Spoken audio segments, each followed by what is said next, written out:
જો એમાં એક વાર્તા આપેલી છે વાર્તા આપેલી?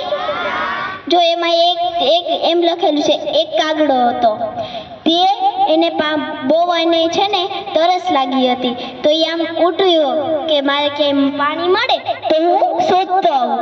તો એ આમ ઉઠ્યો અને આગળ જતા જતા એને ક્યાંય પાણી ન મળ્યું. તો પછી આ દૂર ગયો ને તો ત્યાં એક ઘડો મળ્યો.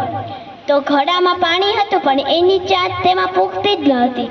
તો એને એક યુક્તિ વિચારી, હા જો હું એમાં પાણકા નાખીશ તો છે ને મારું ઈ કે છે ને હા ઈ પાણી કે ઉપર આવી જશે. તો ઈ તો પાણા વારા ફરતી નાખવા લાગ્યો. પછી એને પાણી પીધું અને ઉડી ગયો.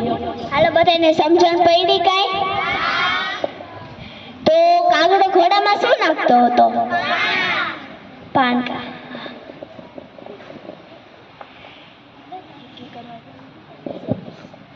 અરે ટીચરો, તમે હાજરી નથી પૂરી? તો પૂરો